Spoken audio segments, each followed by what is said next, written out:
مجھے اپنی زندگی میں قاری عبدالباسط عبدالصمد کے ساتھ 1 مہینہ گزارنے کا موقع ملا امریکہ میں. وہ قرآن مجید کی تلاوت کرتے تھے اور میں کبھی اردو کبھی انگلش اس سے متعلقہ کچھ بیان کر دیتا تھا. مجھ سے بہت محبت کرتے تھے. وہ میرا نام نہیں لیتے تھے, انہوں نے میرا نام رکھا ہوا تھا رجل صالح. ہمیشہ پوچھتے تھے این رجل صالح. نماز پڑھانے کا وقت آتا, میں انہیں کہتا جی کہ آپ نماز پڑھائیں. وہ کہتے یہ کیسے پاسبل ہے کہ آپ کی موجودگی میں میں نماز پڑھاؤں, آپ پڑھائیں گے.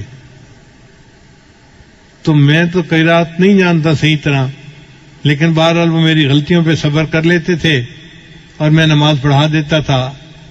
ان کے اندر میں نے ایک خوبی دیکھی, ہر وقت قرآن کی تلاوت کرتے رہتے تھے, ہر وقت. یعنی ہم لوگ تو رمضان میں وقت کا خیال کرتے ہیں نا کہ جی قرآن پڑھیں فارغ نہ بیٹھیں. ان کی پوری زندگی کا یہ معمول تھا. ہم نے اندازہ لگایا کہ وہ شاید ایک قرآن مجید روزانہ پڑھنے کے عادی تھے. ان کے بیٹے سے ہم نے پوچھا, اس نے کہا جی ابو تو ہر وقت بیٹھے قرآن پڑھ رہے ہوتے ہیں, امی کوئی بات پوچھتی ہے تو وہ تلاوت کو ایک جگہ روک کر جواب دیتے ہیں, پھر پڑھنا شروع کر دیتے ہیں. امی کہتی ہے ان سے تو بات کرنے کا مزہ ہی نہیں ہے, جواب ہی نہیں دیتے صحیح طریقہ سے. اور ان سے پوچھیں تو وہ کہتے ہیں بھائی میں اللہ کا قرآن پڑھ رہا ہوں, مجھے باتیں کرنے کی ضرورت ہی کیا ہے, مجھے کوئی ضرورت نہیں باتیں کرنے کی. ہم دن رات کے کسی بھی حصے میں جب گئے ان کو ملنے کے لیے, ہم نے دیکھا کہ وہ بیٹھے قرآن پڑھ رہے ہیں. میں نے اپنی زندگی میں اتنا قرآن پاک پڑھتے بہت کم لوگوں کو دیکھا ہوگا.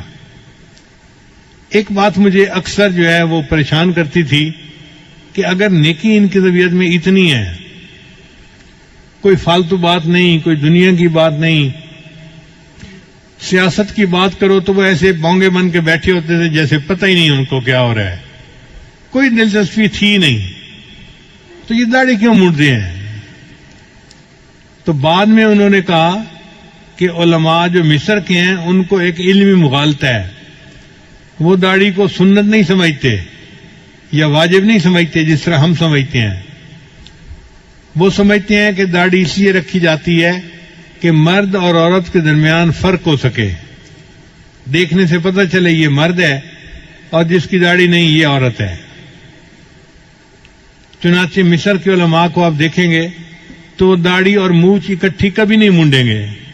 کوئی عالم آپ کو ایسا نہیں ملے گا جو مونچھ بھی مونڈتا ہو اور داڑھی بھی مونڈتا ہو. وہ داڑھی مونڈیں گے تو مونچھ ضرور رکھیں گے, اور وہ کہتے ہیں کہ جی مونچھوں کے رکھنے سے پتہ چل جاتا ہے یہ عورت نہیں ہے, تو داڑھی کا مقصد پورا ہو گیا. شاید یہی مغالطہ علامہ اقبال کو بھی لگا ہوگا, ورنہ اس کے اندر تو ایمان بہت مضبوط تھا, لیکن داڑھی جو شیو کرتا تھا وہ اسی علمی مغالطے کی وجہ سے کرتا ہوگا. اس لیے مصر میں جو مفتی اعظم ہوتا ہے وہ بھی داڑھی منڈا ہوتا ہے. تو یہ علمی مغالطہ ہے جو ان علماء کو لگا. ہمارے علماء کو اللہ تعالیٰ نے اس میں بہت صحیح جگہ پر پہنچایا, اور انہوں نے لکھا کہ داڑھی رکھنا تو واجب ہے, البتہ 1 مٹھ تک اس کو بڑھانا یہ سنت ہے, اور صحیح مسئلہ بھی یہی ہے.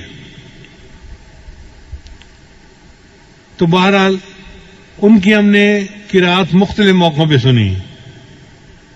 ایک دفعہ ہم نے ایک جگہ کھانا کھایا تو ایک ہمارے دوست تھے, وہ قاری صاحب کو کہنے لگے کہ آج سورہ الرحمن کی تلاوت سنائیں.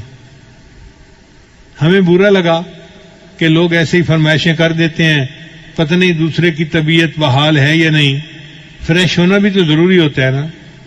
لیکن قاری صاحب سنبھل کے بیٹھ گئے اور انہوں نے سورہ الرحمن کی تلاوت کی اور دل خوش ہو گیا. کیا اللہ نے ان کو آواز عطا کی تھی. ہم تو پاس بیٹھ کے سنتے تھے نا ایسے.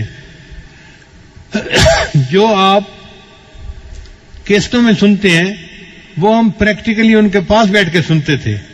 تو میں اللہ کے اس جو ہے وہ نعمت پہ حیران ہوتا تھا, یا اللہ آپ نے ان کو کیسی مترنم آواز دی ہے, کیسا گلا دیا ہے جو قرآن مجید کو اتنا خوبصورت طریقے سے پڑھتا ہے. نبی صاحب نے ارشاد فرمایا تم قرآن مجید کو مزین کر کے پڑھو, یعنی اچھے طریقے سے پڑھو. واقعی انہوں نے حق ادا کر دیا. قرآن مجید پڑھتے تھے، دل خوش